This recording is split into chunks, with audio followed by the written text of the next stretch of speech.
Wisst ihr, wer der Mann ist, der von der Fabrikhalle bis in den Bundesrat gekommen ist? Er ist nicht mit dem goldenen Löffel geboren worden, sondern mit Herzblut, Disziplin und einer klaren Vision.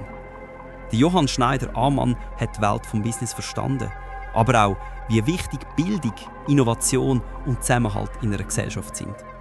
Er hat die Industrie geführt, das Land repräsentiert und mit Ruhe und Stärke Entscheidungen getroffen. Das ist mehr als ein Politiker. Das ist ein Vorbild für jeden, der den Traum hat, etwas zu erreichen mit Fleiss.